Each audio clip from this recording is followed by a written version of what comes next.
Question number 8 from May 2019, higher level paper 2, time zone 1. In part A, we need to solve the inequality x squared is greater than 2x plus 1. So for part A, I can rewrite this inequality as x squared minus 2x minus 1 is greater than 0. Now this will make it easier for us to solve this inequality.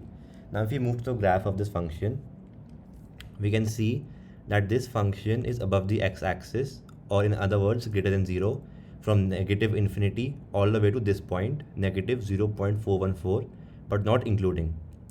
Similarly, this function is above the x-axis or greater than 0 from this point 2.414 all the way to positive infinity. So for this set of solutions, I can write that x, the set of solutions that satisfy this inequality are from negative infinity all the way to negative 0.414. This is the first set of solutions. Or from 2.41 all the way to positive infinity. Now for part B, use mathematical induction to prove that 2 raised to the power of n plus 1 is greater than n squared, where n is an integer greater than or equal to 3. Now if we move to solution of part B, firstly we let Pn be the given proposition to prove, and in the base case we check for n equal to 3. So this will be 2 raised to the power of 3 plus 1 is greater than 3 squared. This will equal 16 and 3 squared is 9. Since 16 is greater than 9, we can write that hence P of 3 holds. Now in the inductive hypothesis step, we assume true for n equal to k.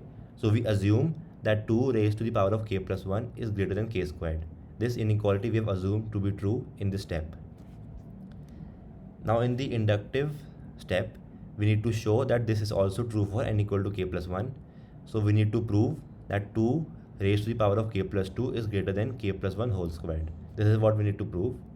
So now I can write this expression 2 to the power of k plus 2 as 2 multiplied by 2 raised to the power of k plus 1. I can write this as this. Now if I multiply both sides of this inductive hypothesis by 2, this will be 2 times this and k squared times 2. Notice that this inequality will still hold true because we just multiplying with the same term on both sides. So we know that 2 times 2 raised to the power of k plus 1 is greater than 2k squared. So that is what I have written here. This expression will be greater than 2k squared from the inductive hypothesis step.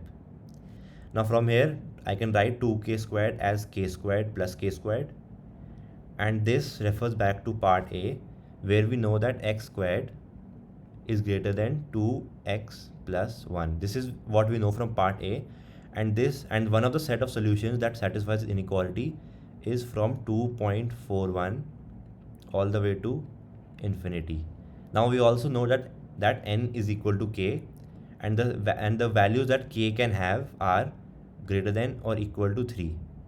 So notice that the range of values of k will fall in this set of values of x. So what I can write is that k squared is greater than 2k plus 1. I can write this. So that is what I have done here. I have replaced one of the k squareds with 2k plus 1, which makes this expression greater than this expression from part A. From here, I can factorize this expression and this will equal k plus 1 whole squared. So to summarize this, we can write 2 raised to the power of k plus 2 as 2 multiplied by 2 to the power of k plus 1. We can write this as this. And then from the inductive hypothesis step, we multiplied both sides by 2 and showed that this expression is greater than 2k squared. From here, we wrote 2k squared as k squared plus k squared, and then from part A we showed that this expression is greater than k squared plus 2k plus 1, from where we factorize this to equal k plus 1 whole squared. So in conclusion, we can say that this expression is greater than k plus 1 whole squared. Now for a concluding statement, we can write that since P of 3 holds, P of k holds whenever P of k plus 1 holds, Pn holds for all n where n is an integer greater than or equal to 3 by the principle of mathematical induction. And this is the answer to question number 8.